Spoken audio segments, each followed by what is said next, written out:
Opa, eu sou o João. Eu sou a Joana. E eu sou o John. E esse é o Finalmente Residente, o podcast que a gente entrevista os residentes e especialistas das principais instituições de São Paulo. E a ideia aqui é bem clara. A gente vai mandar um papo reto pra você sobre o dia a dia da residência médica. O que é bom, o que é ruim, os perrengues, as histórias mais engraçadas.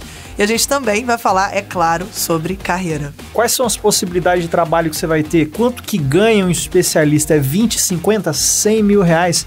Cola no episódio aqui junto com a gente que já você vai descobrir. Bora pro papo? Bora!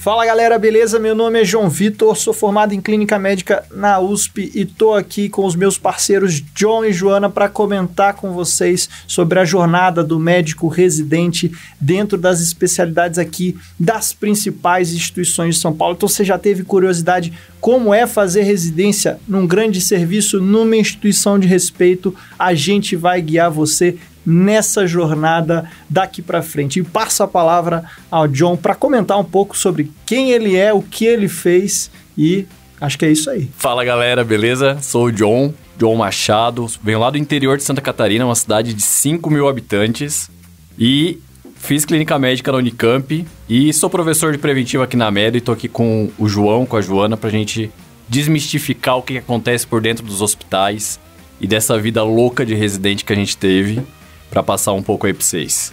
Joana, se apresenta aí pra galera. Cara, só eu tô achando engraçado que é João, Joana e John. Você tá se sentindo bem nesse rolê? Acho que tá tudo tranquilo. Eu acho que foi ensaiado, João. Foi ensaiado. Fala, galera. Prazer enorme estar aqui com vocês. Eu sou Joana Rezende, sou médica formada pelo FRJ, vim da praia igual o João. E John também, né? Cara, Floripa. Várias coincidências aqui hoje.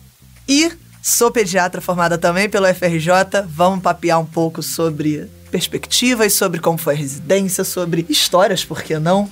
Barraco, vai ter barraco. Dinheiro? Vai ter? Dinheiro? Vai ter.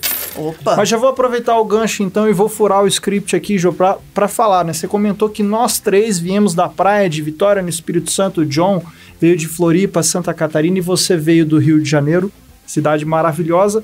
Como é que foi o impacto aqui de chegar na Selva de Pedra para fazer residência, chegar aqui em São Paulo, enfrentar uma vida totalmente diferente? Olha, eu acho que tem dois impactos diferentes. O primeiro é o impacto na rinite, que pesou. O segundo é o impacto cultural, digamos assim, né? No geral, você estar num lugar que, tudo faz diferença. O tempo é muito diferente, o clima é muito diferente, né? Não sei se vocês sentiram, mas Rio de Janeiro é assim, né? 20 graus, casaquinho. 25, já tô de casaquinho, vai. São Paulo faz 14, faz 13. E assim, então esse foi o primeiro impacto. E depois, cara, é uma correria doida isso aqui, né? Mas eu vou te falar que eu não tive muita dificuldade. Assim, quando eu cheguei, eu falei, beleza, tava com um pouco de medo quando eu vim. Todo mundo me falava que São Paulo é muito diferente e tal. Só que o que eu encontrei aqui foi uma galera muito receptiva, muito mesmo, assim, fui muito bem recebida em todos os estágios, em todos os lugares que eu trabalhei, não tive problema com isso, e com muita vontade de trabalhar. Então, assim, eu não senti muito isso de, não vou me encaixar. Pô, a galera tá ali, bola pra jogo, todo mundo te botando pra cima. Esse foi o primeiro impacto. Agora, se você me perguntar assim, porra, praia faz falta? Passa a palavra aí, John, faz falta? Muita falta. Mas eu passei a valorizar mais a praia depois que eu saí de lá do que agora, né? Então, do que antes, né? Mas assim, quando eu cheguei em São Paulo, primeira coisa que eu lembro foi minha mãe falando: tu vai vender teu carro, senão tu vai ser sequestrado, tu vai ser assaltado, tu vai ser morto, e eu não criei filho pra isso. Ela falou exatamente isso. E me fez vender o carro. Ela ficou me infernizando porque ela vê da Atena. Ela acorda, sei lá que horas que ela acorda, mas ela dorme e acorda vendo da Atena. Não Alô, sei da Atena, em Cidade Alerta, audiência altíssima também lá em casa. Um beijo pra galera do Cidade Alerta. Aí, me fez vender o carro, beleza. Mas eu cheguei aqui em São Paulo e foi totalmente diferente, assim, Jô. Foi bem diferente do que eu imaginava. Na realidade, ela é uma cidade que ela te entrega tudo de tudo, assim. Cada bairro funciona como se fosse uma cidade. Tanto de infraestrutura, quanto de segurança. Mas São Paulo, ela entregou um negócio que eu acho que é uma das coisas mais legais, que é uma vontade e uma oportunidade de crescer muito. Muito mesmo, assim. Eu não me reconheço mais em relação aos meus pensamentos de quando eu morava em Santa Catarina e os meus pensamentos em relação a hoje, com as pessoas que eu me aproximei, com o networking que eu formei. E um grande exemplo são essas pessoas que estão aqui do meu lado, né? Meu Deus, Eu só já comecei rasgando cedo aqui, E deixa eu te perguntar, John, aproveitando esse gancho, porque dentro da minha residência de clínica médica, muita gente olha e pensa assim, USP é uma grande instituição e tal, vou fazer lá porque é o melhor centro, ou Unicamp, Unifesp, onde quer que seja aqui. Mas eu vou te falar que o que eu mais ganhei, o que eu mais gostei dentro da residência em si foram exatamente os meus colegas de residência. Você está do lado de pessoas que elevam muito o seu nível, são pessoas que estudam muito, se dedicam muito, que correm atrás do paciente e no final das contas elas acabam te puxando. Foi assim também contigo lá na clínica médica da Unicamp? Ou tu puxou a galera para baixo, cara? Não tem ninguém aqui para dar um depoimento contrário, eu posso fazer minha história, né? Eu queria fazer uma pausa, que rapidinho, João cuspiu. Eu dei uma babada legal aqui no meu celular, inclusive. Obrigado, João. Mas, cara, nós éramos em 32 residentes, assim, e viraram praticamente irmãos. Obviamente, sempre tem aqueles 10 que a gente não fala, né? Não vou mentir aqui, não vou chegar, mas as 22 pessoas viraram praticamente irmãos e me puxaram pra cima. Sou um cara extremamente burnoutável, então eles me puxaram demais e eu acho que eu terminei a residência muito por conta deles, assim, principalmente do meu trio, que são praticamente meus irmãos, assim, que eu levo pra vida, mas formou um grupo muito grande, assim, de pessoas que eu admiro demais, então acho que dos principais ganhos da residência, sem dúvida nenhuma, são os colegas. E você, Jô? Acho que isso vale pra qualquer residência, né? Você sai com uma galera que você leva pra vida. Isso é fato. E você muda muito. Acho que a residência, acho que foram os 2 anos mais intensos que eu passei na minha vida, assim.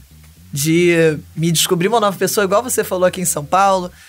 De, cara, se sentir mais seguro, se sentir mais confiante. Eu não tô falando só medicamente, eu tô falando de decisões difíceis que você vai fazer na sua vida, de se virar com o que tem. Eu acho que a residência tem muito esse papel, né? Medicamente e fora da medicina também, você vira safo. Eu acho que a residência serve pra isso, sabe? Você vira um cara safo. Você sabe que aquele cara vai resolver. Aquela mulher vai resolver os negócios. Então eu acho que isso é muito da hora. Mas eu acho que a residência é um momento... Por mais que você às vezes não se dê tanto com as pessoas. Tem alguém que é muito diferente, tem alguém que... você não tem nem conversa com aquela pessoa, mas vocês viveram tanto perrengue juntos. Uma coisa que ninguém consegue entender. Você conta isso pra tua mãe não vai sacar e falar, pô, mas é muito perrengue mesmo. Ela não tem ideia do perrengue que é ter um paciente grave ali com você. Então você tá junto com outras pessoas, chorar junto com outras pessoas, rir com outras pessoas, ficar muito feliz porque um paciente ficou bem. Eu acho que não tem... você necessariamente sai com alguém muito próximo, ou alguns alguéms aí muito próximos. Massa demais, Jô. E você comentou um pouco sobre a residência de pediatria na UFRJ, mas a gente sabe que você não parou dentro da pediatria, né? O teu passado recente te condena. E eu queria que você contasse um pouco pra galera aqui, até pra falar um pouco sobre a escolha da especialidade em instituição. Eu e o John fizemos clínica médica e beleza, a gente ia seguir por aí, mas você quase que seguiu um caminho diferente. E a gente queria entender qual foi a motivação tua aí nessa mudança. Conta pra galera.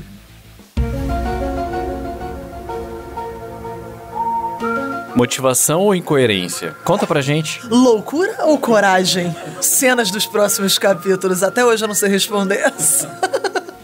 Caraca, tô me sentindo aqui... Pô, fiquei tenso agora. Vamos lá. Te vira.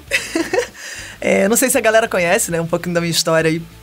Eu fiz pediatria na UFRJ, me formei, terminei a residência em 2019 e, a real, João, eu sempre quis fazer neuro, desde o início da faculdade. Aquela liga de neuro, sei que é de neuro, achava lindo, maravilhoso, lia fulano de tal e achava lindo. Daí, quando eu rodei na pediatria, não sei se vocês tiveram isso, mas assim, até hoje eu não sei se foi um instinto materno ou se de fato eu gosto muito de criança. Você sentiu isso, John? Teve instinto materno, Teve João? instinto materno? Não lembro. Não rolou? Na pediatria, Não. cara, sabe como é que fazia? Rolava uma treta lá no meu internato, que era o seguinte: quem chegava cedo podia escolher que paciente pegar. E eu malandramente chegava cedo sempre pra pegar aquela criança ali entre 6 e 9 meses, que é aquele bebê fofinho, ele ainda não taca as canetas em você e tal. E ele também não mija em você quando você troca a fralda, né? Que são os pequenininhos. Então, o máximo, a maior proximidade que eu tive com a pediatria foi sempre uma característica minha de dar esse migué na galera. E com 9 meses ele ainda não estranha pessoas que não são do convívio diário. Então essa é melhor é a nossa ainda... professora de Pega pediatria. isso, pega então, isso. Então, o que acontece? Ó só, o suco aqui da pediatria. Você pega a criança tá chorando no teu colo. A pior idade é ali, lactente, 1 ano, 2, que você pega a criança... Você, não, fica quieto. Eu gostava das crianças mais velhas.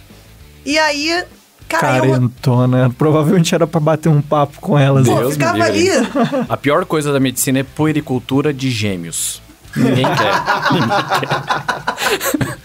Trigêmeos. Não, pelo amor de Deus, gente. Isso Só aqui é vai fofinho. pro ar, John? Hã? Vai pro ar essa? A melhor coisa da medicina é puericultura de gêmeos. Vai lá, Jô. Responde pra galera que... Ó, galera, só pra ficar claro. Ela fez pediatria e aí deu uma de louca. 3 meses depois foi prestar neurologia e ainda queria passar aqui em São Paulo, que é super difícil. Só pra deixar claro, eu terminei PED, tá? Terminei PED e não fui fazer neuroped. Tive aí um desencontro, falei, não era isso que eu queria. E aí voltou esse sonho, né, João? Rodou, caraca, neuro, o que ia rolar? Será que eu ia ser feliz? E aí eu dei depois que eu me formei, rodei um pouco no serviço de neuro, falei, pô, eu gosto muito disso aqui, gosto de diagnóstico topográfico, acho lindo, acho neuro maravilhosa. E eu não senti isso tanto na PED, né? A PED, neuroped, pô, você vai dar uma martelada no joelho da criança, a criança chora, a criança fica com raiva de você, não rola aquele diagnóstico topográfico. E aí eu fiquei meio assim, mexida, e falei, quer saber? Vou ver o que acontece. Por que não? Sei, por que não? Eu acho que às vezes na vida a gente tem que se perguntar uns por que não. Se a resposta não for muito convincente, talvez vale a pena ir lá e fazer. Como não foi? E foi não. Calma. Sem spoiler, galera, sem spoiler. E aí, eu rodei um tanto na PED, peguei plantão de tudo, mas falei, não, bicho, acho que eu vou tentar a neuro, vou ver o que vai vir pra jogo. E aí eu comecei a estudar a história que a galera às vezes vê, eu interrompendo os vídeos de marcenaria da galera no YouTube, né, pra contar um pouco da minha história e falar que eu comecei a estudar mais ou menos em junho, né, na época que a gente tá mais ou menos agora. E dei a cara a tapa, queria ver o que ia sair dali. Não achei que ia dar certo, óbvio que não, mas no fim deu certo. Estudei pra caramba, a gente pode depois até bater um papo sobre isso, mas cara, no final passei e entrei na neuro. E aí, normalmente a história termina aqui, né, João? Terminaria aí, putz, é isso, entrar pra contar como é que foi a neuro, tem todo um discurso. No futuro, depois seguinte, você virou a mulher da Medo, que também a gente vai comentar, não é pra agora ainda. Mas conta o que aconteceu com 2 semanas de residente de neurologia, Ju. Bicho, cara, aí... Ah, meu Deus, agora tem que falar. Tipo, eu olhei e falei, beleza, comecei na USP, empolgada, feliz, saí de casa. É sempre acho que a residência tem isso também, né? Muita gente, é a primeira vez que a galera sai de casa. E é um baita de um desafio. É muito da hora você sair de casa, mas medo do dinheiro, do não dar conta, o tanto de plantão que você vai ter que pegar de por fora. E aí, cara, eu vou falar, o que rolou foi que eu cheguei, comecei a atender adulto e falei, bicho, saudade das minhas crianças. E eu falei, caraca, as minhas crianças são mais boas, elas não metem um caô, né, de que estão tratando e não estão. Quem mete é o pai, mas a criança tá ali de boa, a criança é fofinha, tá ali, é uma coisa mais leve. Eu olhei e falei, caraca, eu acho que não é isso não, viu? E aí, claro, não foi uma coisa, tipo, impetuosa, vou sair, não sei o que. Pensei bastante. 2 semanas, não foi impetuoso, gente. Foi extremamente pensado. Foi uma decisão, não, vamos ressaltar, John, que ela começou a estudar em julho, se eu não me engano, porque tem um anúncio que ela fala, olá, eu sou a mulher da Medo, eu estudei 4 meses pra residência e consegui passar. Então ela já falou quanto tempo ela estudou. 4 meses e um pouquinho, 4 meses e meio, vai. 4 meses e meio. Então ela ficou durante um semestre ela estava convicta de que ela queria mais as 2 semanas da residência. É isso. Eu deixei de viajar, minha mãe e minha irmã foram fazer uma viagem de, tipo, pra Ásia, Japão e Coreia. O sonho da minha vida é ver Japão. Eu falei, não vou porque eu quero neuro na USP, eu tenho que estudar cada um desses segundos. Ó, excelentes escolhas, viu? Pergunta se eu me arrependo. Não, mas aí também é aquilo, né? A vida abre caminhos, durou 2 semanas dentro da residência, mas a gente acabou se conhecendo nesse período e hoje aqui a gente tá fazendo essa farra no podcast, né, Ju? Bom, mas tem uma pergunta que a gente vai fazer com os convidados que a gente vai trazer aqui, gente, só pra vocês saberem, vai vir a galera que fez neurocirurgia, ou tá fazendo neurocirurgia em São Paulo, oftalmo, otorrino, o que vocês pedirem, mandem lá no direct da Medway, que a gente traz a galera para contar um pouco para vocês sobre a residência das especialidades em si. E aí uma das perguntas é, como foi o baque de ser R1? Eu não sei nem se a gente consegue perguntar isso para Jô, porque não durou, provavelmente o baque foi grande, mas John, como é que foi o baque de chegar em Campinas, saindo de Florianópolis e tendo que enfrentar ali uma carga de trabalho altíssima que a gente já conhece, um pouco domínio técnico que você aprende muito na residência. O que você sentiu aí nesses primeiros meses? E se a Unicamp entregou tudo aquilo que você imaginava, era tudo que você sonhava quando você estava estudando para fazer as provas? Boa pergunta, João, boa pergunta. Vamos lá. Eu tava... É uma mistura, né? Quando você começa no R1, é uma mistura de empolgação. Você estava preparado, você queria aquilo, mas dá um medo, porque o setor de emergência da Unicamp era totalmente diferente do que eu vivia lá em Santa Catarina, na Federal de Santa Catarina, que foi onde eu fiz graduação. E aí, cheguei lá, num hospital totalmente diferente, com vários pacientes em macas, que não era tão comum lá em Santa Catarina, porque era um hospital menor. Tinha cintilografia, tinha medicina nuclear no mesmo andar do PS. Cara, lá em Santa Catarina a gente tinha que botar o paciente na ambulância, transferir, pedir por uma clínica particular, e lá tinha tudo ali na Unicamp, né? Lá em Vitória era a mesma coisa? A mesma coisa? No Rio Nossa, é parecido. A gente nem pedia exames. Eu tinha até um bloqueio, porque eu costumava, às vezes, não pedir exames, porque a gente era treinado com os recursos que tinha lá. E na Unicamp, tu piscou o olho, tem 3 tomos ali se aparecendo, com laudo e tudo muito bom, assim, pra te ajudar no diagnóstico, né? Mas eu comecei no PS, então... Começou bem, hein, cara? Então, assim, comecei no pior estágio do R1, cheguei em Campinas pouco tempo antes, cheguei na raça mesmo, né? Comecei no PS e lá no PS a gente chega às 5 da manhã, porque a gente passa a visita em todos os pacientes pra rotina às 7 já ter tudo pronto, assim. Ter visto exames, ter examinado os pacientes, ter feito tudo. Então já foi um baque, né? E foi bom porque já era o começo ali e eu já tava com mais gás pra acordar às 5 da manhã, porque se fosse no final do R1... talvez não ia rolar. John não se recuperou das olheiras até hoje. Até hoje. Meu sono tá desregulado até hoje. E é isso aí. Mas assim, entregou tudo e mais um pouco, assim. Eu sou um grande promotor aí da residência de clínica da Unicamp. Tiveram 2 estágios, assim, que eu tenho críticas, mas críticas leves. E mesmo assim eram estágios muito bons. Eu acho que é muito mais atribuído ao meu emocional do que a entrega do serviço mesmo, sabe?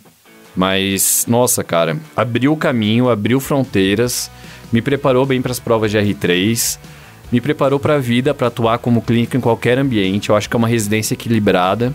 Então, 120% satisfeito com a residência de clínica lá.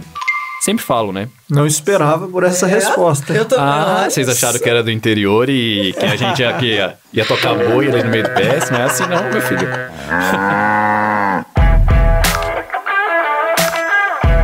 Não, porque geralmente quando a gente fala de residência, pelo menos pra mim, né? Eu não sei como é que foi pra Jô, depois eu quero que ela fale aqui, mas eu entrei na residência com expectativa muito alta, porque quando eu prestei as provas daqui de São Paulo, eu falei, fazer residência na USP, né? A USP é o supra-sumo, a USP é a Harvard do Brasil e tal. Você fica com essa mentalidade.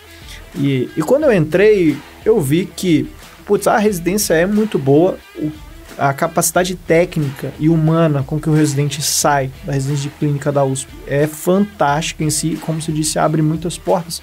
Só que eu reparei que esse hiato existia dentro da USP, nesse ato de expectativa entre o que eu esperava e o que realmente aconteceu, porque você espera que todos os preceptores e assistentes serão sensacionais, todos os estágios vão ser bons, vai ter muito recurso, quando na verdade não é assim, né? Tem, obviamente, professores espetaculares, aqueles que escrevem o livro, que pegam na sua mão, que te ensinam muito, e tem momentos ali em que você toca sozinho mesmo, tá? Você ali tem uma outra pessoa até para te apoiar, mas ela tá ali às vezes quase que de figuração, porque ou ela fica a maior parte do tempo no quarto, ou dorme, é uma pessoa que de nível técnico em si, às vezes não entrega aquilo que você espera. E você conta muito com o R2, né? Quando Conta você entra demais, no R1, conta tem o R2, demais. que é essa pessoa na maior parte das Exato, vezes. vocês vão ver um abismo que existe entre o R1 e o R2, e geralmente quando você pega R2 bom, você aprende demais. Então, esse ato de expectativa foi muito grande para mim, por isso, quando eu tava ali com 7 meses de residência, eu ainda não tinha passado em vários estágios que eram os melhores do R1, e por conta disso eu tava sentindo muita falta daqui em São Paulo. Eu cheguei a pensar, putz, será que valeu a pena, né, o esforço de eu ter vindo para cá?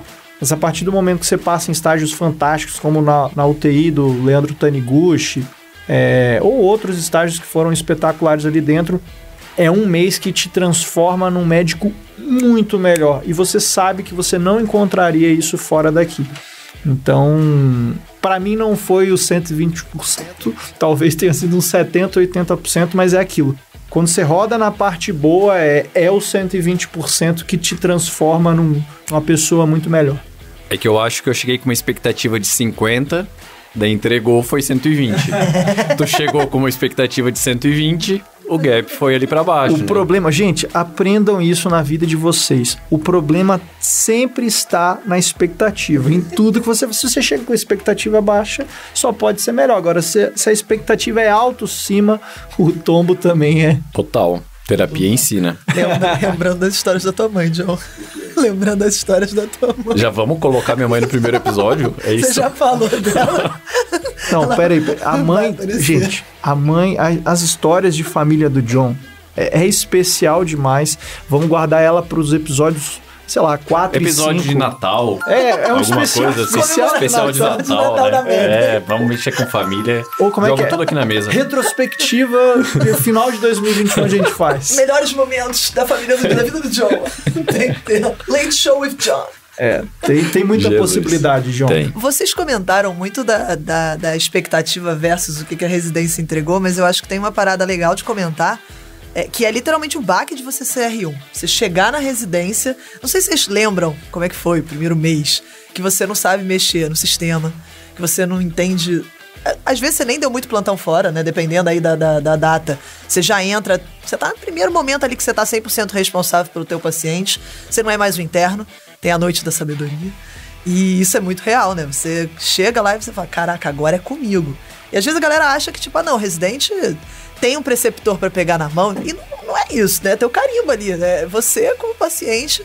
E eu acho que esse baque bate em todo mundo em graus diferentes. Eu tive uma certa dificuldade de me adaptar no início da residência. Eu não conseguia dar conta de tudo. Tinha muita coisa acontecendo ao mesmo tempo. Eu entrei no estágio meio caótico, que era anel, tinha... sei lá, quantas mil crianças no negócio, todos...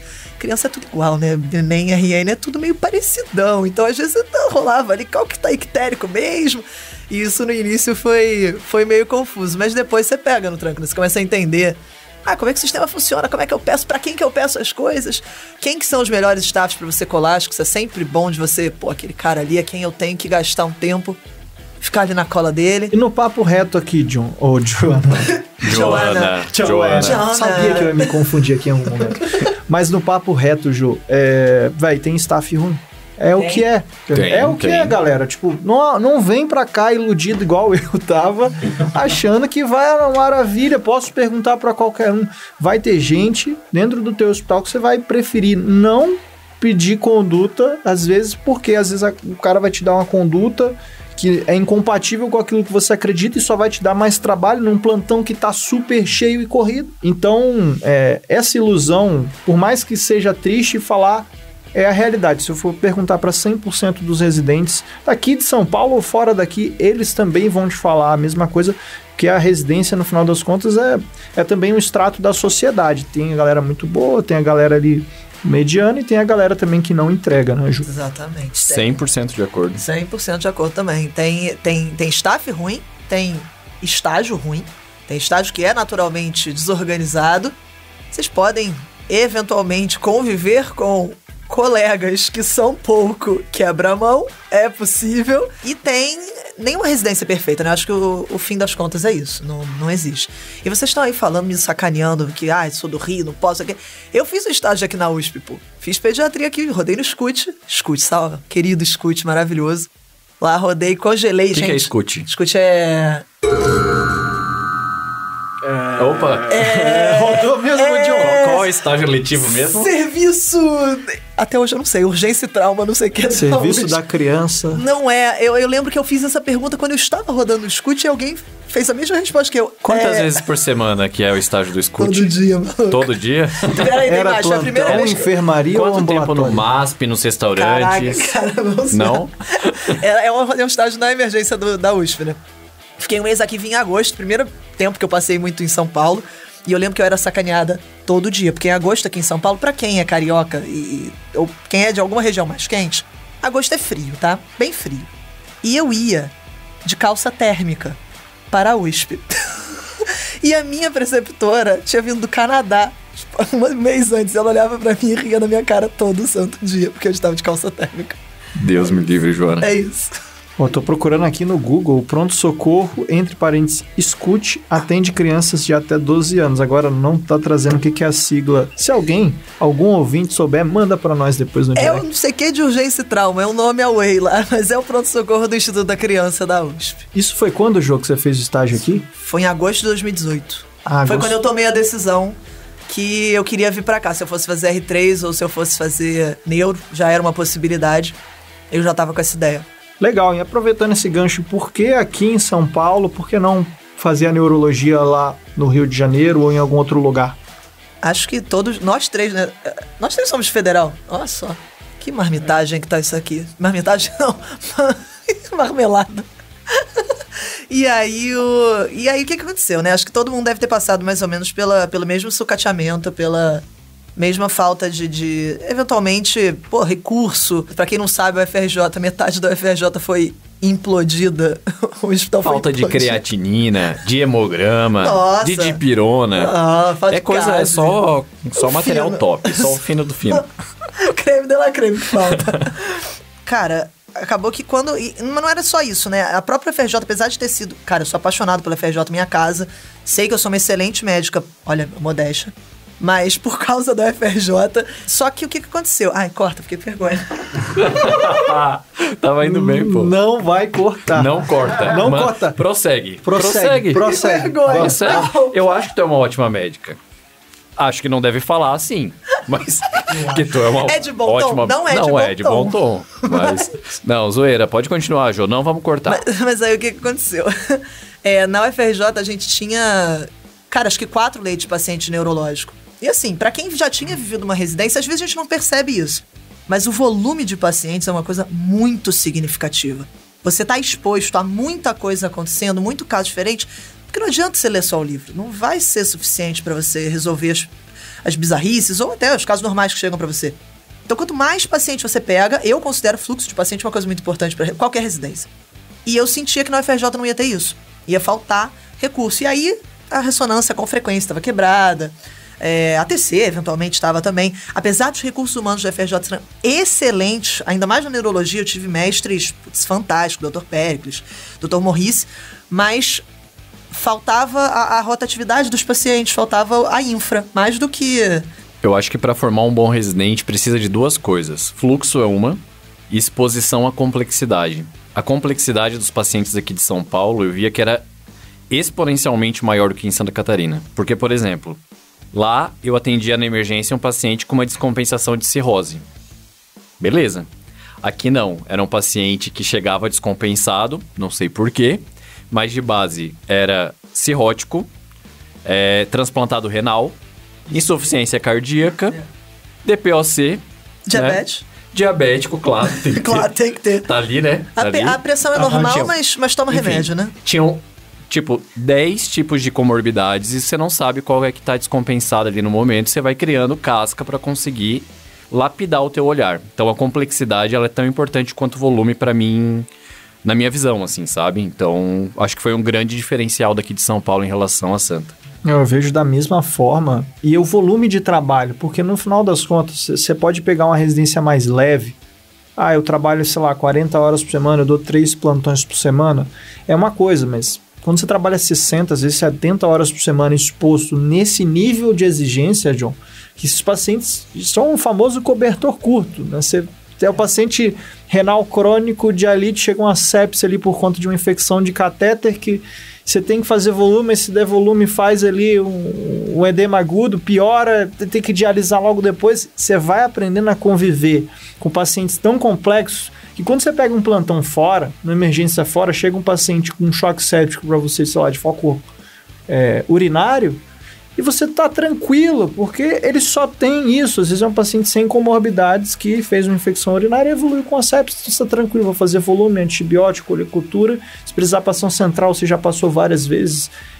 Isso eu acho que ajuda demais em si, né? Então, por isso, quando as pessoas às vezes vêm lá na UFS me perguntar se vale a pena ou não sair, óbvio, envolve muito o que a pessoa quer para a vida dela, né? Se faz sentido essa transição de estado e naquele momento da vida dela, mas em termos de técnica em si, do que você vai se formar como médico, eu não tenho nenhuma dúvida que aqui em São Paulo estão as principais instituições de referência, o que não quer dizer que em outros lugares do país a gente não tem instituições assim, com certeza a gente também tem, mas aqui tudo isso que você descreveu a gente encontra aos montes, né?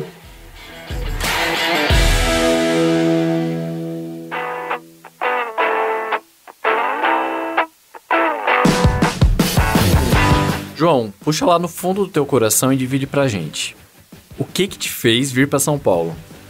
Cara, se eu fosse ser bem reto, o que me fez vir pra cá é o desejo de ser o melhor, né? É ser o melhor médico pro meu paciente, ter o conhecimento técnico necessário, aprender a conviver num ambiente que é muito diferente. Então, quando eu falo do HC aqui, ele tem quase 10 vezes mais leitos do que o Hospital das Clínicas do Espírito Santo, né? Então, eu via que a USP seria capaz de me oferecer essa formação e eu pensava muito, onde que estão as melhores pessoas, né? Não que necessariamente estejam aqui, mas tem muita gente boa aqui, é impressionante.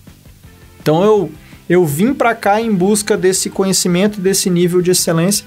Eu sempre pensava em voltar e trazer de volta para o meu hospital escola lá no Espírito Santo essa excelência, porque eu tive professores que me inspiraram, eu queria ser como eles, né? No final das contas, a vida tomou dos caminhos, né? Viemos parar aqui nesse podcast, viramos professores de muito mais gente do que imaginava, mas o desejo que motivava lá no início era realmente esse. Não sei qual foi o da Jo. Tô até emocionado. Bonito. Foi mais ou menos por aí também. Eu falei, cara, se é pra entrar de cabeça nesse projeto, vai ser no que eu considerava também o melhor lugar. E aí a gente tá falando de São Paulo, acho que a infraestrutura é muito importante, né? Ainda mais na neuro, especificamente, que, você tem exames de ponta, ressonância, cada ano sai uma ressonância mais bolada do que a outra pra conseguir identificar mais precoce as coisas. Isso me moveu muito pra vir pra cá. Então, e teve uma outra coisa também interessante, né? Assim, no Rio, eu tenho um apreço enorme pelo FRJ e eu falava, cara, aqui é o melhor lugar. E aí rolou uma vontade também, eu já tinha feito uma residência lá, já tinha feito a graduação lá, eu queria mudar. Eu queria ver outro serviço, eu queria entender como outras pessoas estavam fazendo protocolos e conduzindo a trombólise e tal. Falei, beleza, aqui no UFRJ já conheço um pouco da rotina, agora eu quero me expor, quero dar a cara a tapa, sabe? Quero estar num lugar diferente, fora de casa, longe da minha família. Isso é sempre uma coisa que pesa, né? Você tá saindo de perto da família. E aí eu falei, não que isso seja positivo, mas eu queria, falar, olha, eu dou conta disso aqui, vamos pro desafio. E terminar o dia comendo uma comida bem gostosa aqui em São Paulo. Eu ia falar, e não deu conta, né, John, do desafio. É porque apareceu um bem maior que se chama Medway. Nossa Senhora. Os meus motivos de vir pra cá, eles são um pouquinho diferentes, na realidade. Lá em Santa Catarina tinha aquela... Sabe aquele fantasma? De que quem se forma em Santa Catarina não vem até São Paulo? Que tem uma barreira invisível muito grande que te faz que as pessoas que conseguem transpor essa barreira, elas são reconhecidas como pessoas que, são pessoas que vitoriosas dentro da medicina, assim, sabe? Fala pra um cara que adora cumprir meta, que existe uma barreira, então acabou tomando força, assim, sabe? Então, no final, eu não tinha certeza do que eu ia vir fazer aqui em São Paulo, mas eu tinha certeza que se eu não viesse pra São Paulo, ia chegar em algum momento na minha carreira que na primeira frustração eu ia atribuir a não ter vindo pra cá. Louco isso, não é? Terapia deve desmistificar. Diferente. Análise. Mas Conta foi um pouco por seus isso. sonhos, João. Oi? Conta o seu sonho. O que você sonha essa noite? Eu sei que eu tava trabalhando. Eu sonhei que eu dei uma aula de umas 10 horas, e acordei com essas olheiras que você mencionou. Aulão de preventiva. Aulão de preventiva. Boa. Juro pra vocês. Aproveitando, John, já vou comentar um negócio que você falou aqui do perfil de complexidade dos pacientes aqui em São Paulo, que às vezes... Não aqui em São Paulo, nos hospitais de escola, às vezes o paciente tem C, doença renal crônica dialítica, DPOC, e chega descompensado de alguma delas, você tem que manejar isso. Teve algum paciente em si que te marcou ao longo da residência? Algum caso que te chamou muito a atenção ou mexeu contigo? Teve um caso do meu estágio de UTI. Era um paciente de uns 50 e poucos anos. Ele chegou no PS por uma PCR mesmo. Foi atendido pela cirurgia inicialmente. E ao longo dessa PCR, fizeram um ultrassom point of care e viram que era um tamponamento cardíaco a causa, né? Fizeram a pericardiocentese, depois levaram para restabelecer o fluxo, estabilizaram, levaram para cirurgia, coletaram exames do líquido pericárdico e eu admiti ele na UTI. E estava de horizontal também na UTI, por sinal, né? Então, no outro dia na visita, ele era um paciente que tinha vários sinais de hipotireoidismo grave. Ele tinha mixedema, tinha macroglossia, tinha hipotermia, tinha onda J de Osborne no eletro de admissão, enfim. Rasgou. Rasgou o conteúdo, que isso? Aí chegou ali, cara, e na visita... Clinicão. Cliniquei. Preventivou, mas ainda não esqueceu a clínica, né? Eu gosto bastante de preventivo hoje, já queimei meus barcos lá na clínica. Mas... Cara, aí chegou lá no outro dia e, assim, não tinham fechado o diagnóstico ainda e tal. E aí eu botei e disse, não, vou baixar aqui o negócio, vou olhar para esse paciente, vou tirar a história. E na história tudo começou a fazer sentido, assim, era pleno verão e ele tava... Os familiares descreviam a hipotermia como algo progressivo, sabe? Quando o negócio vai se fechando, você vai construindo a hipótese e tal. E aí no final, fui ver o TSH... E assim, estouradaço, né? Estouradaço e tal. E aí, começou os desafios do paciente intensivo, porque ele ainda estava entubado, estava sedado. E ele começou a desenvolver uma série de complicações. A levotiroxina, que a gente trata em doses cavalares, a gente não tem EV aqui no Brasil. E aí, não tinha tempo hábil para começar o tratamento. Então, era o desafio. Qual via? Vai passar uma sonda e vai tentar fazer... por via alta, ou a gente vai tentar fazer retal, aí puxa artigo para poder desenvolver. Aí tava indo, quase na alta. Ele era quase um filho para mim, porque eu passava no plantão, tu cuida desse paciente. Numa madrugada, broncoaspirou, desenvolveu uma SARA, relação menor do que 80, estudamos iniciar ECMO, e aí foi melhorando depois, e recrutando, e pronando, enfim. No final, saiu bem, tá vivo, tá bem demais, só que ele foi o meu paciente de um mês, assim, de um mês, e um paciente que, cara, eu sei que eu fiz a diferença na vida dele, sabe? Na vida da família dele e tudo mais, por todas as conversas, por todos os altos e baixos. Então, assim, ele foi o exemplo do que era o papel da clínica médica, sabe? Que é um papel analítico, um papel protagonista, um papel de cuidado, um papel de link com a família e de tratar complicações, né? Então, pra mim foi o mais representativo da minha vida, eu acho.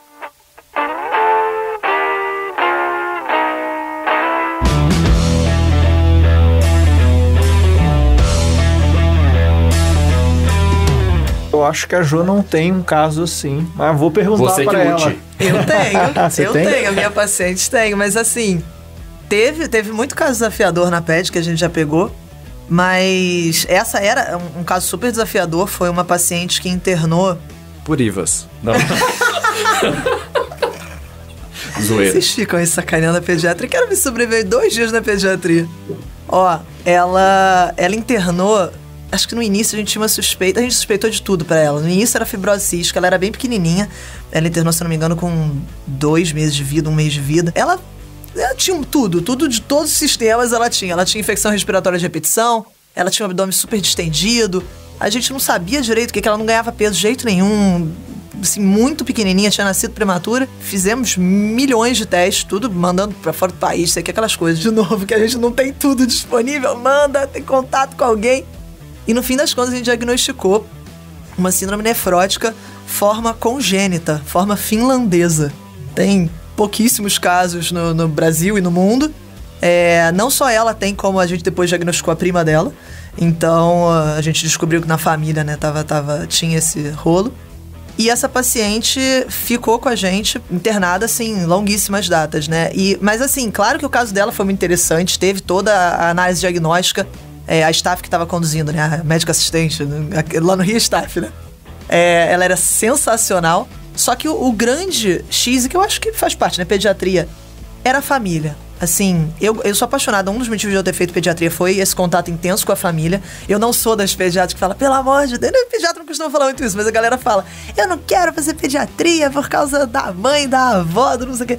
Eu adoro a mãe e a avó. Eu acho que a gente consegue descobrir muita coisa quando elas viram suas aliadas, elas, eles, enfim, e estão batalhando junto, tá todo mundo batalhando junto. Você entende que tá todo mundo lutando pela mesma coisa, faz muito mais sentido, a pediatria fica muito mais linda. E aí, essa família era sensacional. Até hoje eu sou próxima deles, eu falo com eles, peço notícia da paciente. Uma família que não lutava, não desistia, na verdade, era luta todo santo dia. O paciente tá internado até hoje, então, fazendo diálise, infecta, aquelas coisas que a gente sabe. A família sempre com um sorriso no rosto, apesar de todas as lutas, assim, vindo do Nordeste, interior do interior do interior do interior e...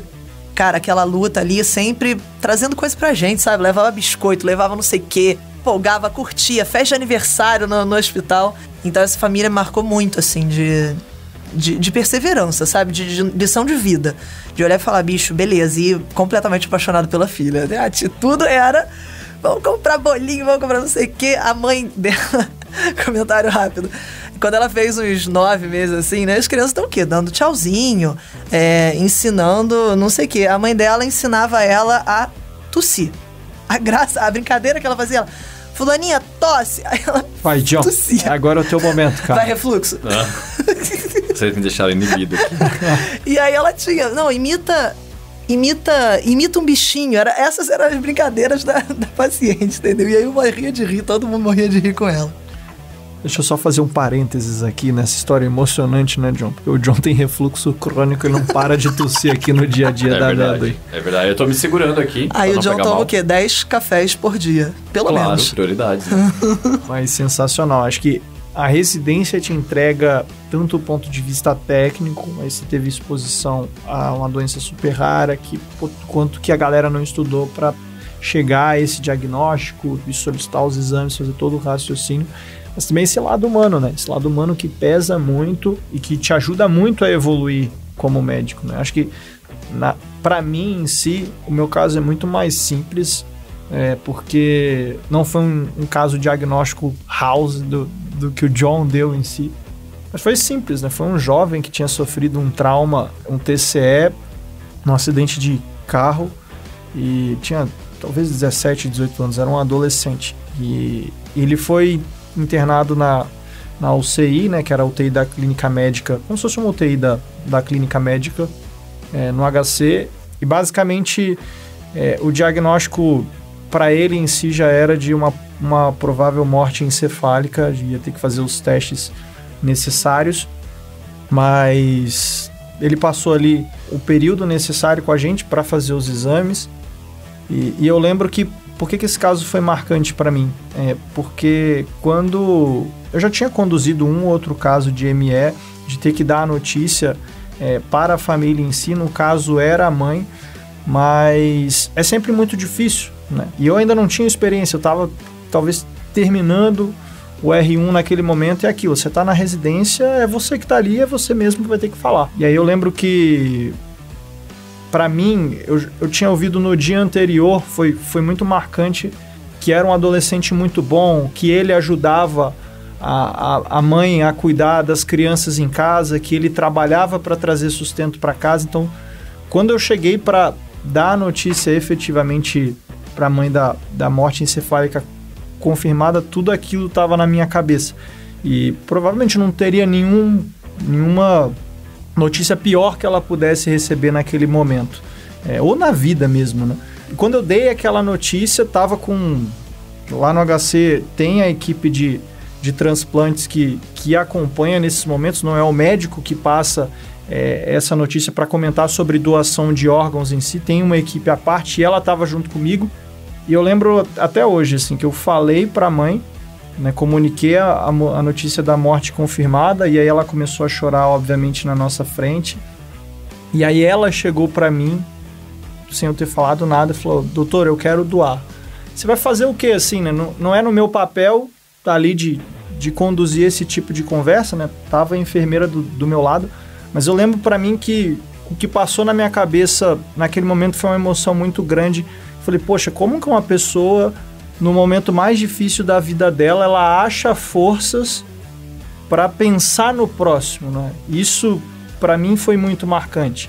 E eu dei aquela de chavada, né, John, que a gente dá o olho marejando, eu olhei pro lado, e aí eu cutuquei a enfermeira para ela falar, e aí a enfermeira assumiu, mas falou que ainda não era o momento, que ia conversar, e a gente fez todo o apoio para mim, mas para mim foi sensacional vivenciar um momento como esse, né? Acho que a residência te traz isso, não foi um momento de técnica e de aprendizado desse ponto de vista de conhecimento científico, mas muito do lado humano, né? De quem vivenciou o pior momento da vida e ainda assim tá pensando no próximo. Rolou até um silêncio agora de apreciação, mas eu acho que é isso, né? Acho que quando a gente olha, a medicina realmente proporciona experiências que eu não tive em nenhum outro lugar. E a gente às vezes pensa, pô, o meu internato ele é participativo, eu participo da vida dos meus pacientes, mas, cara, não se compara com a residência, assim. Eu tive um internato que a gente era protagonista do serviço e tudo mais, só que na residência é um nível de exposição emocional tão grande, e é isso que faz com que a gente se torne melhor médico, né? Então, de uma forma geral. Isso que tu falou, deu pra lembrar de uns 10 casos que você chega em casa destruído, você fica destruído um mês, assim, às vezes, e fica com aquilo lá, remoendo e relembrando, e é isso, assim, sabe? É o nosso papel, a nossa profissão, e a gente se torna pessoas melhores também com a residência. Então, acho que é bem representativa essa história. Cada uma das histórias vai com a gente, né? Nossa, a gente leva total. Cada um desses pacientes a gente lembra, eu lembro o nome, lembro o que me ensinaram, cada um, às vezes você tá numa situação difícil, você pensa neles, né?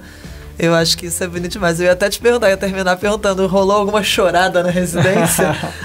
Nossa, eu acho que esse momento, assim, mas foi um momento mais de emoção mesmo, mas eu acho que não, né? Não me recordo de ter chorado daquele, às vezes, no estresse, no burnout.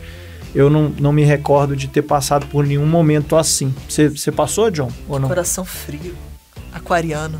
Nem sei se é aquariano que tem coração gelado. Eu tenho. Eu sou aquariano e... Você chorou? Não. Você não chorou? Não. Claro que você é aquariano. Nem sei essas paradas. Mas teve algum Gente, eu momento chorava Cara, semanalmente. eu não chorava. Eu não chorava, já chorei de raiva. Ah, então chorou. Chorei de Então raiva. chorou? Não importa, eu chorava de felicidade. Mas, assim, Eu não, choro já chorei. muito. Nossa, já chorei de raiva na residência. Já. Solta No a final- sua raiva, cara. Hã? Solta a sua raiva. Agora fala, pô. Solta o leão. Solta o leão que há em ti, cara. Cara, já do tipo de chegar e ser humilhado no meio da visita de graça, do nada. Já rolou. Mas assim, na hora tu segura, né? Mas aí chega em casa, a mãe te liga. A mãe fala, oi filho, te liguei pra saber se tá tudo bem. Nossa. Elas sentem, né? Nossa, é bizarro. Frase matadora. Aí eu, não, tá tudo bem, tudo certo. Depois eu te ligo, daí chegava lá e chorava, daí tu começa a chorar porque tu tá com raiva que tu tá chorando. A residência é muito louco. Isso porque a residência do John foi 120% de expectativa. Imagina Exato. se não tivesse sido. Mas a real, o John falou que foi de graça, eu fico pensando, será mesmo ou será que ele não fez um monte de cagada lá? Aquele R1 que entra sem saber nada e Aquele tal. arrogantão, não era, eu era mó humilde, eu era super de boa. Com o nariz em pé. Não, Gente, não. como assim? Eu chorei muito na residência. Mas eu Sério? sou chorona, né? Acho que não pode não parecer, mas eu Tá sou chorona? chorona. Muito. Não parece. Será que foi o que eu acabei de falar? Só tô reforçando, porque eu também acho que não Obrigado. parece. Choro muito. Choro de felicidade muito. Então eu chorava cada vitória dos meus pacientes. Eu gostava muito da hemato. Sempre fui apaixonado em hemato. E eu gostava de onco-hemato. Então, e na PED ainda... Passava um carequinho, eu ficava... fulano, ia correndo atrás dele e bater um papo. E aí, então, cada cura era um choro. Eu chorei. Olha só que parada bizarra. Lembrei de uma parada agora. Todos, ou sei lá, 90% dos partos que eu fiz, eu chorei. Na hora que eu ia É uma entregar pessoa especial. o filho pra mãe, a mãe começava a chorar, eu... Segura essa mulher. Ele é lindo mesmo. John, você chorou quando você fez os partos, cara? Cara, o primeiro eu senti uma emoção. É muito emocionante. É a gente. representação da vida ali, né? É muito louco. Aí depois... Ah, gente, não, né? Eu senti, cara, não esqueço até hoje, o quentinho na mão, né? É diferente. Você pega a criança, ela mergulha na tua mão. Eu tô sentindo que, assim, eu tô desfavorecida nessa discussão, porque eu sou a única pet, tem 2 clínicas, e vocês estão, tipo, ó... Vamos parar, viu? Pediatria é a especialidade mais linda do mundo.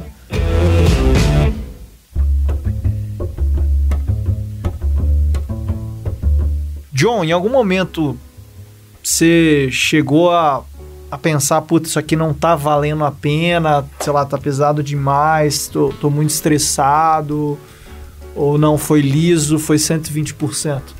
6º mês da residência já tinha muito claro que várias vezes eu pensava que não teria valido a pena. Eu acho que demorou, John. Hã? Demorou? Não. 6º mês? Eu sou um cara muito empolgado. Não, né? muito resiliente. Resiliente. Durei bastante. Mas assim, eu chegava... A residência, principalmente para quem tem que se sustentar por fora, a vida vira como se fosse uma cadeia. Você perde muito a liberdade de poder escolher as coisas e o que você vai fazer com o seu tempo livre. Você tem pouco tempo livre de uma forma geral, e o tempo livre que você tem, você passa junto com os seus amigos justamente por comodidade ali, né? Os amigos da residência e tudo mais. Então, eu sentia uma solidão, às vezes, de não conseguir desligar daquilo lá. Morava do lado do HC, minha rede de amigos em Campinas eram só do hospital, porque tu não se abre pro restante do mundo para se conectar com outras pessoas. Saía para se divertir, qual que era o papo? Paciente, chefe, vamos lá falar de chefe, não sei o que lá. Era a mesma coisa sempre. E aí, no fim das contas, você vai vendo e vai se afastando de coisas muito importantes para você, entendeu?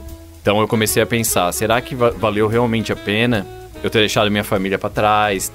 Meu sobrinho nasceu nesse meio tempo na residência. Eu tava de plantão no dia do nascimento dele, que eu não consegui trocar. Então é uma série de coisas que a tua privação de liberdade ela fica tão grande que você se questiona.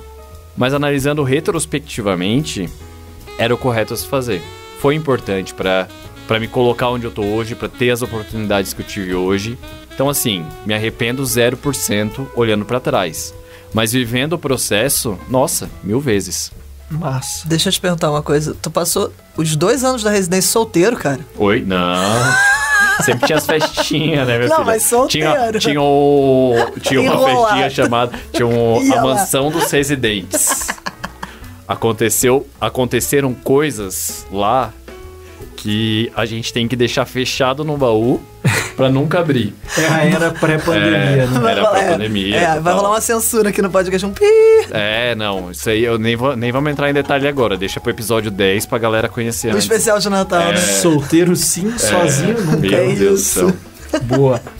Boas histórias. Saudades da mansão dos residentes. Pré-pandemia. Que não era onde eu morava, obviamente, né? Era a segunda casa, né? Mas era quase. E falando em si do que a residência proporcionou em termos de carreira, Jô. Você formou pediatra em 2019. O que teve pra você depois que você se formou? Onde que você podia trabalhar? Quanto que você ganhava? E se teve tanta oportunidade de trabalhar como pediatra no Rio de Janeiro ou em São Paulo? Qual que é a remuneração que espera a galera com uma formação boa assim? Cara, varia muito da especialidade que você vai fazer, né? A PED tradicionalmente paga um pouco melhor que a clínica. Isso aí é fato em quase qualquer lugar do país. Que injustiça. Hã? Que injustiça. Que injustiça, coisa nenhuma, para com isso. Cara, eu já falei, cara, vai dar um plantãozinho de PET pra você ver que delícia. No mínimo a gente ia ganhar... eu tô pensando aqui, retiro o que eu disse. O todo choro da criança ali, como é que é o nome daquele negócio que você ganha adicional de... Insalubridade. Insalubridade. Essa é a nossa pediatra, hein? Só da perda. Vamos anotar esse detalhe Uma aí. referência, um exemplo. Só da perda auditiva induzida por ruído que você ganha no fim do seu plantão. Dá pra ver que ela gostava muito. Mudou o discurso no meio do episódio, só eu percebi. Não. Sigo apaixonado, crianças mais velhas. Não, tô brincando. Mas aí eu acho que é legal da gente comentar que a residência abre muita porta, né? Independente de qual residência você faça, se você for um bom residente, se a galera te notou, Se você chamou a atenção das pessoas, e tem que fazer isso, você tem que fazer algum grau de marketing pessoal ali no teu plantão. Você não pode ser o cara que vai dormir e larga, sei lá, teu chefe pra fazer as paradas. Isso aí é inadmissível, você não vai ser chamado pra lugar nenhum. Lá vem. Detalhe, chamou atenção positivamente, tá, gente? Porque tem residente que chama atenção também. Sim, tem residente. Tem as lendas. É verdade. Bom ponto. Clareza aqui. Todo mundo tem um lá, né, do serviço. Acho que é. Você teve, João? Melhor não falar também aqui, porque senão eu vou expor Vamos deixar esse colegas lado. de média. A gente vai falar. Opa! Então, vamos mudar de assunto, né? E aí, cara, até no meio da residência você começa a ser chamado, né? Tem alguém que conhece alguém que tem um plantão. No início é um plantão meio marromenos, que vão te passar como um plantãozinho tranquilo, baixa complexidade. Você chega lá, não é bem isso. Mas ao longo, né, principalmente depois de formada, você é chamado mais pra atuar na tua especialidade. No caso da PED, especificamente, que no início você não é tão chamado assim. Tem os lugares melhores exigem que você seja pediatra já. E eu acho que isso é um ponto até importante de você considerar se você... eu vou fazer a residência... tem gente que fala, né? Eu vou fazer residência no R1 em São Paulo, eu deixo pra fazer um R+, em São Paulo. Saiba que quando você faz a residência no lugar, você vai ter mais oportunidade de trabalho naquele lugar. Você vai ficar conhecido. A galera vai ouvir e falar, pô, o cara é formado na USP, isso aí já abre muita porta. O cara é formado na Unicamp, o cara é formado na Unifesp. Isso abre porta, sem dúvida nenhuma. Então, logo que eu formei, eu fui chamada tanto pra continuar na UFRJ, como plantonista da emergência. Melhores plantões mais emocionantes que eu já passei na minha vida. Eu sou pé frio pra caramba, não sei vocês, mas o meu pé era famoso no Rio de Janeiro de frio, quase necrosando ali. Ainda bem que não de fedido, hein, John? Ainda bem que não de fedido. Pé frio de plantão ruim. Nossa, tudo dava errado no plantão, só chegava paciente craca. E aí eu trabalhei e também fui contratada num dos melhores hospitais do Rio de Janeiro, logo que eu formei, justamente por contato. Isso faz muita diferença. Então, seja um bom residente, a galera vai olhar e falar, caraca, esse cara aí é empolgado, gosta, faz o trabalho bem, não fica morgando. E isso vai ser reconhecido. Então, Joana, agora o que a galera quer saber. O que a galera quer saber? Qual é o valor da bufunfa? O valor da bufunfa. No Rio, um plantão de 12 na PED, varia dia de semana para final de semana. Dia de semana, 1.200, 1.100. Final de semana, 1.400, vai. No lugar bom. Alguns chegavam a 1.600, 1.700. Em São Paulo, aumenta um pouquinho. Então, eu tô falando basal. Claro que tem plantão de CTI, né? Você vai, CTI geralmente paga mais. Então, você vai ganhar um pouquinho mais. Mas PED, vamos lá, uns 1.600 o basal. E pode aumentar um pouco mais. 1.400, 1.600 o basal todo dia. E aumenta mais dependendo de onde você trabalha. Chega Então, no final das contas, ali você ganhava 15, 20 pau trabalhando como pediatra tranquilo. Tranquilo. Né? Se quiser trabalhar mais... Se quiser trabalhar mais, se quiser trabalhar menos, você consegue. E o que você fez com o teu dinheiro que você veio só com 5 mil reais pra São Paulo, que tu já falou há 3 lives seguidas? E ficou zoando que eu, como clínico que ganho menos, vim com mais dinheiro. Porque eu sou organizado, eu sou precavido. Tu é uma irresponsável. Tu é moleque. Como eu já falei em várias lives, eu estudava 6 dias na semana, eu trabalhava 12 por semana, então eu não tirava 15, porque eu estava estudando para passar em neurologia. De novo, não vamos falar sobre as minhas escolhas aqui nessa live. Se foi certo, se foi errado, só o tempo vai dizer. Só Deus pode me julgar. John, faz as contas aí, o quanto de dinheiro que ela perdeu prestando essas provas de residência, sim. Foram as 2 semanas mais caras da tua vida. A Joana frustrada. Assim, vocês estão me sacaneando, mas pra mim deu muito certo, sabe? Eu só queria lembrar aqui que eu passei na USP em neuro em primeiro lugar. Então pra mim fez muito sentido, né? No final das contas, ter olhado e falado, caramba, deu certo. Eu virei uma melhor pediatra depois disso, por incrível que pareça. Eu virei uma melhor médica depois disso e eu estou aqui na Medway fazendo a coisa que eu mais amo na vida. Então vocês parem de me sacanear antes que eu passe no RH pra ir embora daqui, tá bom? Mulher da Medway. Acabou já. Tamo tudo entre amigos, pra que tudo isso? Se não aguenta a zoeira, sai da sala. Mas bom demais, Jô. E você, John, pra gente encerrar o bate-papo aqui hoje, a galera como clínico geral, como clínico médico aqui, quanto que você vai ganhar aí no mês, se tiver o mês inteiro livre para trabalhar? E quais são as oportunidades de trabalho que você tem aqui em São Paulo? Cara, 2 pratos de comida, 12 horas. Não é pra tanto, né? Não. Aqui em São Paulo, cara, lá em Santa Catarina, um clínico acho que ganha em torno de R$800 por plantão, 12 horas, é bem abaixo mesmo. Aqui em São Paulo ganhava mais ou menos o que a Jo falou, assim, 1.200, 1.400 final de semana, pra ter uma boa qualidade aí de serviço também, hospital particular e tudo mais, né? Pós-residência, geralmente quando faz porta, é que eu fazia a sala, né? A gente fazia a sala de emergência, até no mesmo hospital, né, João? Sim. Outro dia a gente conta uma história aí. Em breve. Mas 1.200 porta, 1.100 porta, eu acho que era, 1.200 sala, 1.300 sala. E final de semana subia uns R$200 pra cada categoria. E é isso. Sim. O UTI pagava um pouquinho mais também, Ô, mas estava UTI, na mesma... saudades. na mesma pegada. Eu ganhava bem no UTI, viu? Mas era UTI de baixa complexidade. Mas é isso, se você trabalha 1.600. no mesmo volume que você trabalha na residência, no final das contas ali, os 20, 25 mil reais dá pra tirar tranquilamente. Nossa, Só fazendo isso, tá? Só fazendo isso. Mas... E a residência... John, eu sei que clínica médica na Unicamp às vezes ultrapassa aí um pouquinho as 60 horas, dependendo do estágio, né? Sim, a gente tem outra carga horária lá. A gente carga não horária segue o MEC. É um mundo paralelo. A gente não segue o MEC. O MEC é outro departamento. Unicamp é estadual, é do... Falar que no pediatria também eram umas 80, 90. Às 14 horas por dia no R2. É isso. Mas é isso aí, galera. Vamos encerrando por aqui, porque senão a gente fica no papo e gasta todas as histórias logo no primeiro episódio.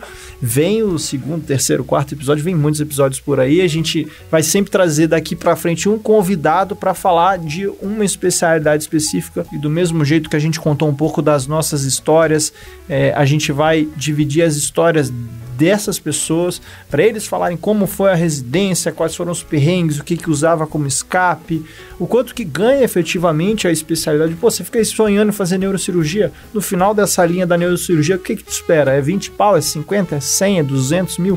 Cara, a gente vai trazer a galera aqui para falar com vocês. Manda ver, Joe. Joe sou eu? Jogou aqui recado pro lado da final. mesa que pescar foi. Isso. Vai tu. Galera, prazer enorme estar aqui com vocês. Espero que tenha ficado... Cara, espero que tenha sido bom, né? Eu curti pra caramba dar um papeado aqui com vocês, contar um pouquinho da nossa história.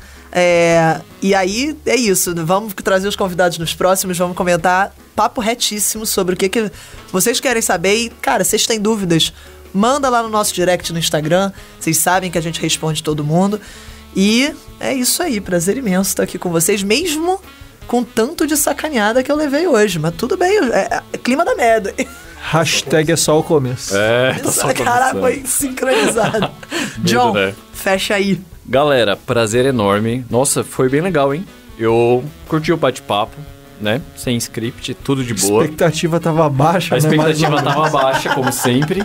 E foi lá e entregou 120%. É o que eu tenho a dizer. Obrigado aí pra todo mundo que ouviu a gente. E bora pras próximas.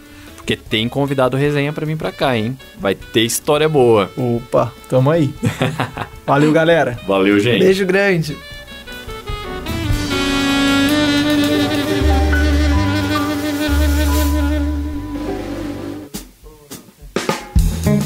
Fala, queridinhos e queridinas.